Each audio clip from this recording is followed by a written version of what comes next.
Hey guys, welcome to my channel. It's your girl Touche. Once again, I'm your host, taking you through episode Baddies West back to the Bay.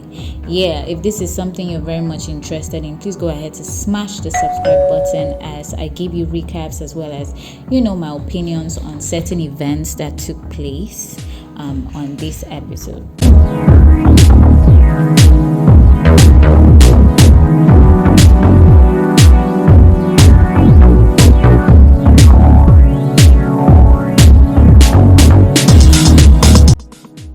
Okay, as usual, the episode continued from the conversation between Natalie and Scotty with the buddy over or about the events that had happened previously where Natalie had to lay her hands on Scotty. Now, obviously that conversation had been kind of instigated by certain persons such as Rolly, and finally Natalie got to sit down and have that conversation. So at this point in the episode, they're already halfway into the conversation, and it was like a whole back and forth. Scotty saying she didn't know exactly what had happened, and Natalie basically telling Scotty that she didn't believe that Scotty, who was right there, didn't know exactly what had happened, but Scotty was just very much insistent on the fact that she had no idea that Sean had laid her hands on Natalie during her life.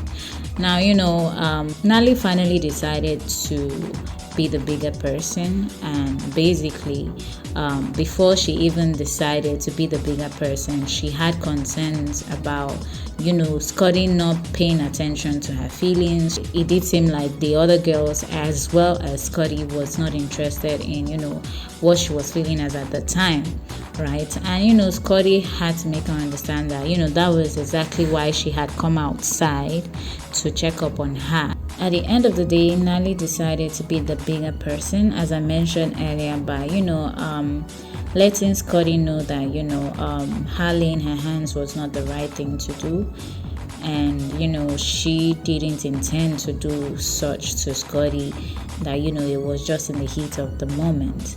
I for one would say that I never got like a direct apology from Natalie to Scotty. What I got was, okay, I shouldn't have done this, it wasn't right of me, but like if you people see that as an apology still, then that's fine. But like where I'm from, at least an apology, a proper apology is, I'm sorry for doing this, and then you can go on to, okay, I shouldn't have done this, it wasn't intended for you. But I didn't get that. She just went straight to, I didn't do this because you hurt me, it wasn't intended for you, and all of that. So like, yeah, that was, like I said, what the apology that Natalie did to Scotty looked like. Over to the next scene, it was the girls getting ready for their appearance at a club called Spark.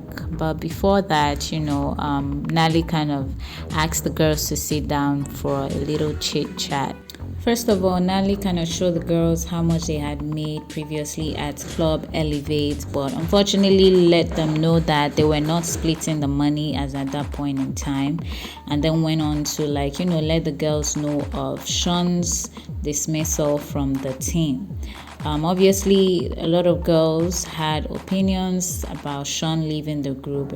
Rolly, for one, let Natalie know that she was not happy, or she was sad to hear that, especially knowing that Sean was a major headliner for the team. Now but also she went on to let them know that regardless of Sean's dismissal from the team, that they still had it in them to hold it down for the group. On the way to the club, the girls continued to talk about the whole situation on Sean leaving the group, and Natalie was kind of asked how she felt about it, and her response to that was that she was really exhausted, about the whole situation, which was, of course, Sean always leaving them to go get money from other clubs. Now, when Natalie said this, I did feel some type of way. Two things. My first concern was did Natalie expect Sean to, lose other bags because she was part of the Baddies West show? And then the second concern was with respect to the first concern, which is the question, what happened to other ladies as well? I would like to think that the other ladies who were cast members or who are cast members of the Baddies West show had engagements of their own. So the fact that, they were not, going out of the show to entertain those other engagements, was that fair to them as well? Well, Natalie finally later disclosed that Sean had kind of texted her, and basically the text read that, Natalie misunderstood her and she shouldn't tweet anything hurtful. Now, of course, when I heard this, or when I, got to know what the content of the message was, I was a little bit, I would say, appalled by that text, because Sean didn't have the right to make such a request, especially after disrespecting Natalie the way she did to her on her live.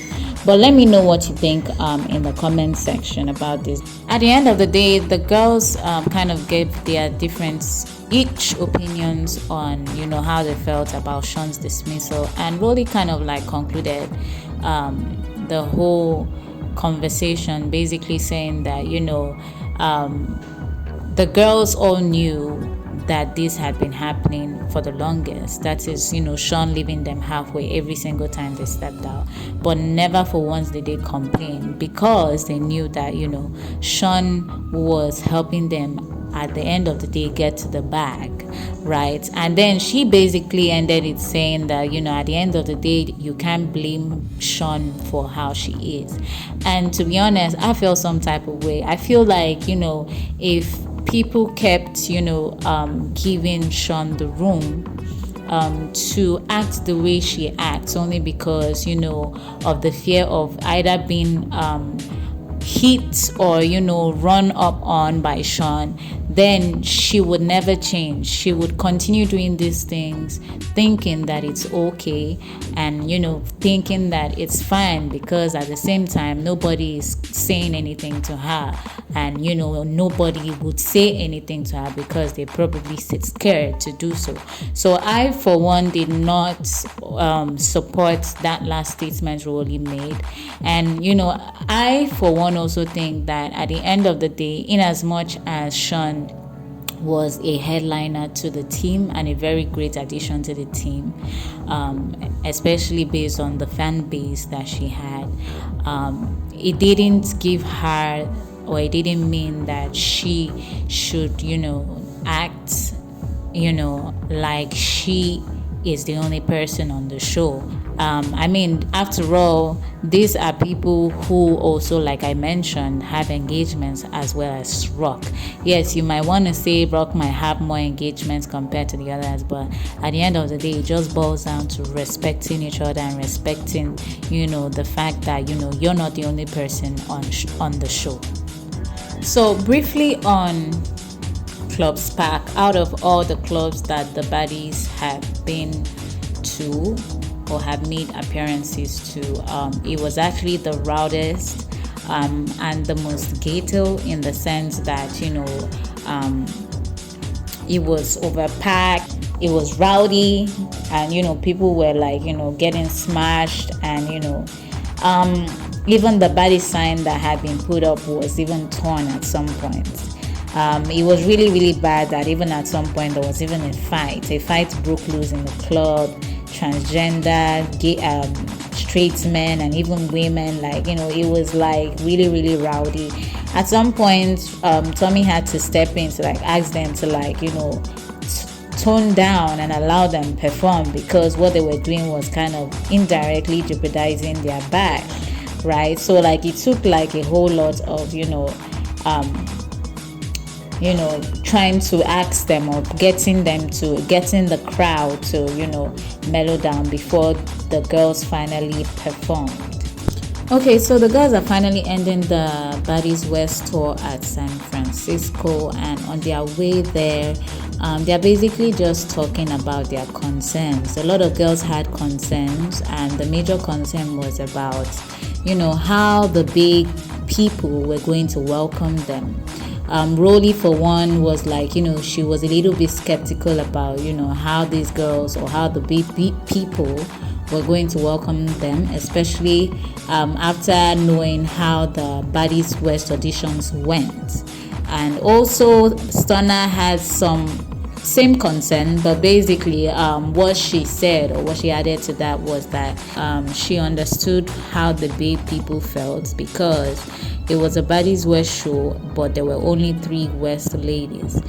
She also went ahead to throw in jabs, saying that Natalie would have had better options instead of Razor and Biggie. She also added that if for any reason a fight went down, that she was going to be on the opposing end fighting with the big girls against the Baddies West, because she had more ladies on the Baddies West show that she didn't mess with. Natalie, on her end, due to these concerns, also mentioned that the girls were just going to be in and out of the club because, B wasn't the city for them to, spend extra time or even have a meet and greet. So the girls finally arrive at the San Francisco home, and it's a beautiful view.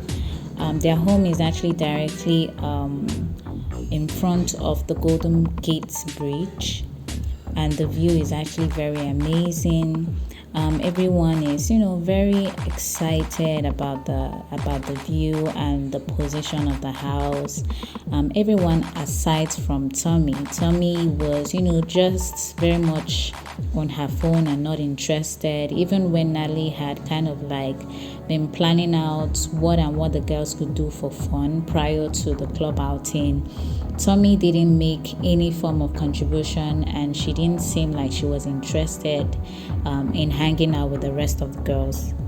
Not too long after the whole chit chat, Tommy left the girls, and of course when she was asked where she was going to by Natalie, Tommy basically just responded she was going to get her nails done. Now, very much later in the evening, Tommy came back very riled up and angry, trying to make her way through to Natalie, but of course the security stopped her. She was of course with her sister, who was also trying to access the stairs to Natalie's room, but her sister was also stopped by the security. Now, according to Tommy, the reason why she was very mad was because she came back very much later that evening and found that her things were still outside. And her luggage contained jewelry, clothing, materials worth $300,000. And the fear of these items being stolen was what had caused her to be this angry. According to Tommy, she said in the other homes that her things would have been taken to her room, but for this very home, she came back very much that evening and found out that her things had been abandoned. Now, this got me thinking, and I had my own opinion on this, because for the fact that you don't have an assistant in the home, and you had not even instructed anyone to help you take your luggage home, you didn't really have that much room to be mad over your things being abandoned, because nobody is your slave in the home. But then for the fact that she also mentioned that previously in the other homes that there was someone, or people always helped her take her things to her room, also got me thinking as to why that didn't happen this time around. A lot of answers, it could be, I have my own speculation. The fact that, she had walked off in anger and, not necessarily told Natalie where she was going to. It's possible that probably Natalie retaliated by, letting her things remain outside. But like I said, this is just a speculation. Let me know what you guys think in the comment section about, this whole event. Alright guys, so this brings us to the end of this video. If you enjoyed this video, please go ahead to give it a thumbs up. If you're new to my channel, please go ahead to smash that subscribe button. So I'll be giving you major highlights for the next episode. Now, the first highlight is that Sean comes back. Yes, I don't know how it was done. I don't know what conversations were had, but definitely we are going to unravel it in the next video. The next highlight also is Biggie and Stunna finally have a heated conversation once again.